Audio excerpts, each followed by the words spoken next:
Hello everyone and welcome once again to the channel. When it comes to CA final or CA inter accounts, FR something are like papers. This way we are not able to complete 100 marks. 100 marks लाना तो दूर की बात है. We are not able to complete 100 marks paper. So this video is for those who are not able to complete FR paper, especially in 3 hours. How to complete it? So today we have with us our speaker CA Kausan. A brief intro about him. He is a practicing chartered accountant. He is All India rank 19 in CA Intermediate. Also, he has scored 91 marks. Yes, you are listening it right. 91 marks in accounting in Intermediate.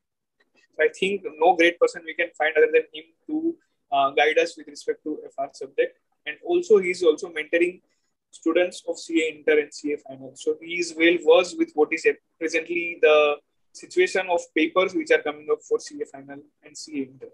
So, not taking much time, Kaushal, on to you. Thank you, Hemang, for bringing me here. So, I am actively mentoring various CA Final and CA Inter students on LinkedIn. And through that, based on various reviews and feedbacks which I get from the students related to financial reporting paper, the majority feedbacks were that students are unable to attempt of more than 85 to 90 marks of the financial reporting paper. So I have evaluated various certified copies. I have applied for my own certified copy. I have evaluated it. I have verified various certified copies, and based on my evaluation of those certified copies, I have jot down various points on which the students should focus and improve. Those are very petty, means very silly points on which students make mistakes. Means no one can think that in this place also we can miss marks. So these are the points where majority of the students miss out, and यहाँ पे अगर हम थोड़ा भी improve करते हैं तो 5 to 10 marks के ज्यादा क्वेश्चंस हम अटेम्प्ट कर सकते हैं. तो ऐसे ही कुछ क्वेश्चंस की लिस्ट मैंने जॉट डाउन की थी जो स्टूडेंट्स के क्वेश्चंस थे और उनका आंसर्स मैं आज लेके आया हूँ. तो फर्स्ट थिंग मेरा ये कहना है कि अगर आप पेंसिल और रूलर का यूज करते हो उसके लिए एग्जाम में, अगर आप पेंसिल और रूलर का यूज कर रहे हो तो बंद कर दो. पेंसिल और रूलर से लाइंस खींचने के एग्जाम में एडिशनल मार्क्स नहीं होते हैं. वो आपका, अगर आपके पेपर में आपका अलाइनमेंट प्रॉपर है और अगर आप लेजिबल हैंडराइटिंग में लिख रहे हो, if it's properly legible, it's visible to the paper checker, then there is no need, there is absolutely no need to draw lines in balance sheet, profit and loss, ledgers and various accounts in the accounts and financial reporting paper. होता क्या है कि हम जैसे जैसे question और answer solve करते हैं, साथ साथ में उसकी लाइंस बनाते हैं, तो अपने को समझ नहीं आता है कि हमारा टाइम वेस्ट हो रहा है. बट एट द एंड अगर आप इवेल्युएट करने जाओगे तो आपके 5 to 10 मिनट सिर्फ लाइंस ड्रॉ करने में, ये 10 मिनट्स में आप 5 मार्क्स के एक्स्ट्रा क्वेश्चन सॉल्व कर सकते हो. तो ये बहुत ही एक सिली पॉइंट हो गया जिसपे मेजोरिटी स्टूडेंट ध्यान नहीं देते हैं. मेरा पर्सनली ये मानना है कि पेंसिल स्केल एग्जाम में लेके ही नहीं जानी है, तो आप यूज ही नहीं करोगे. मैं मेरे इंटर और फाइनल के एफआर और अकाउंट्स के पेपर में स्केल लेके ही नहीं गया था. मैंने पूरी की पूरी balance sheet without lines draw की है. The only thing is it should be properly aligned and it should be legible to the paper paper. That's it. Second point मेरा ये कहना है कि नेवर सॉल्व अ बिग 16 और 20 marks question in beginning. Now why I am saying it, solve it at last or at fourth or fifth number, because in initial 1 hour of exam you try to be as much precise as possible. That big thing,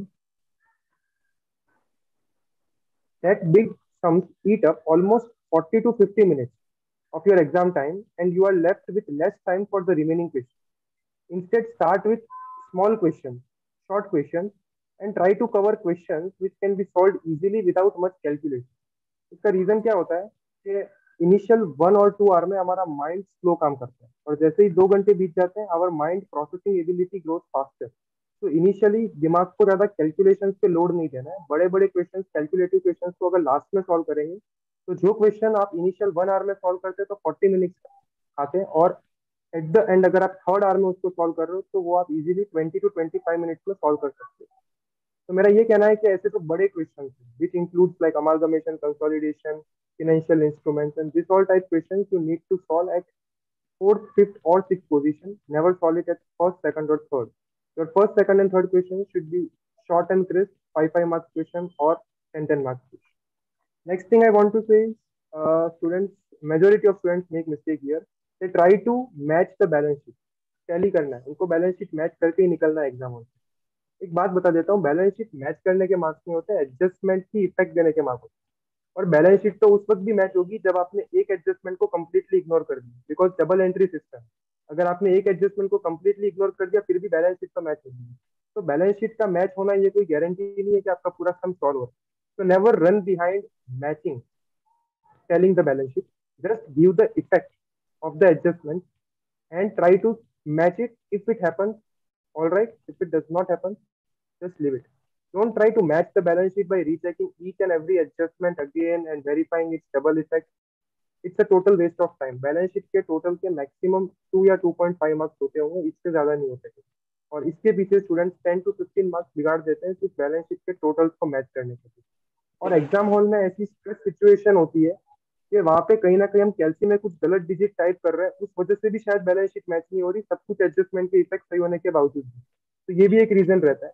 तो balance sheet को match करने के ही सारे marks नहीं होते, ये चीज ध्यान में रखनी है। अगर वो मैच हो जाती है तो वेल एंड गुड, नहीं होती है तो टाइम बिगाड़ के बैलेंस शीट मैच करने के पीछे टाइम बर्बाद नहीं करना है। उतने टाइम में एक नया 5 to 10 मार्क्स का क्वेश्चन सॉल्व हो सकता है। The next advice which I would like to give is, if there are two big questions, which definitely would be, there are two big questions, 16, 18 or 20 marks question out of 6 questions, then don't attempt both. Attempt any one and keep the second one as an option. Skip it. The reason why I am telling this is, बड़े बड़े questions जो होते हैं वो marks अच्छे देते हैं लेकिन टाइम बहुत खा जाते हैं। जैसे कि 20 मार्क्स का क्वेश्चन अगर फाइनल में वो लोग पूछते हैं तो मिनिमम मिनिमम 40 to 45 मिनट्स आ जाएंगे। नाउ इमेजिन 40 मार्क्स के क्वेश्चन को आप अगर 1.5 आवर्स दे रहे हो तो बाकी का 60 मार्क्स का पेपर आप 1.5 आवर्स में कैसे? It's damn difficult, it's almost impossible. So then students end up attempting almost 85 to 90 marks and they are not able to attempt of 10 to 15 marks. तो ऐसी सिचुएशन में एक सिंपल कैलकुलेशन के through आपको बताता हूँ मैं कि कोई 20 मार्क्स का क्वेश्चन है, अगर आपने वो सॉल्व किया और आप डैम कॉन्फिडेंट हो कि आपको इसमें 18 मार्क्स तो आने वाले हैं, फिर भी मैं बोलूंगा इसको आपको स्किप करना चाहिए। क्यों? अगर आप कोई छोटा क्वेश्चन सॉल्व करते हो उसके सामने तो वहां पे आपको शायद 20 में से 15 ही मिलेंगे, अ लॉस ऑफ 3 मार्क्स।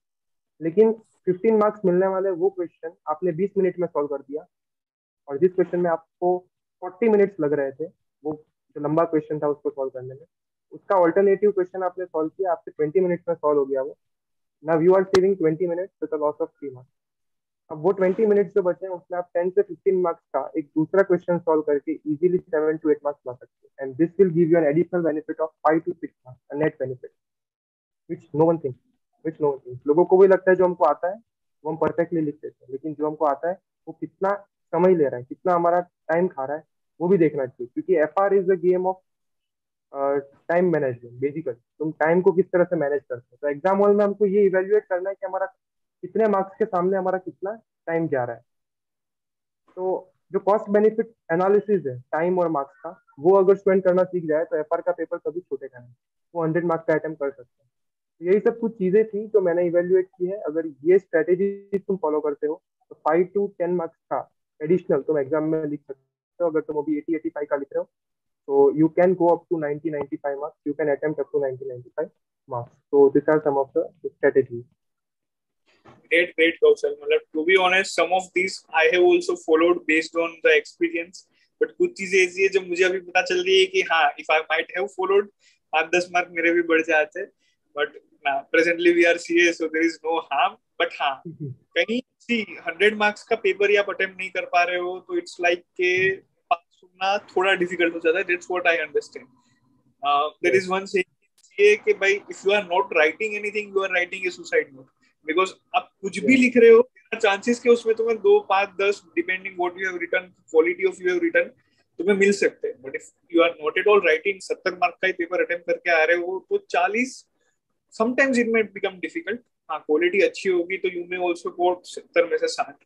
बट अगर जो ये चीजें अवॉइड करके 70 की जगह 80 या 90 या 100 मार्क्स का पेपर लिख पा रहे हो तो I think it's a win win deal for you. So great insight, Kaushal. Now it gives us the कि CA के rankers एक level के होते, इतना सोचते because of that they are rankers. So I think thank you very much once again. People, you want any other with respect to any other subject, please do write in comment. We again will come and guide you with respect to the same. Kaushal, any other tip which you want to give to the students with respect to FR? One thing, a preparation tip which I would like to give, that don't ignore the small ASN index. जैसे कि अपन final की बात करते हैं तो agriculture है, investment property है, तो ये सारे इंडेक्स लोगों को लगता है 2-3 पेज के इंडेक्स है, इसमें से कुछ खास पूछेंगे नहीं। लेकिन होता ही है कि इंस्टीट्यूट इन्हीं 2-3 पेज के इंडेक्स में से 8 या 12 मार्क्स का क्वेश्चन उठा के पूछ लेगा और अपने को एग्जाम हॉल में एक झटका लगेगा कि इस इंडेक्स में से इतना बड़ा वेटेज कब हो गया। तो ऐसा नहीं है कि अपने को बड़े बड़े इंडेक्स छोड़ के इन पे फोकस शिफ्ट कर देना है, ऐसा नहीं है, लेकिन इनको एकदम इग्नोर भी नहीं करना है। This are C category index, but इसका मतलब ये भी नहीं है कि इसमें से कुछ भी नहीं आएगा। इंस्टीट्यूट ऐसे खेल करेगा और वो 8 से 12 मार्क्स के क्वेश्चन भी इसमें से पूछ सकता है। But at the same time मेरा ये कहना है कि कुछ भी इग्नोर नहीं करना है, बेसिक्स सबका पता होना चाहिए। तो वो एक जो प्रिपरेशन टिप है वो मैं कहना चाहूंगा।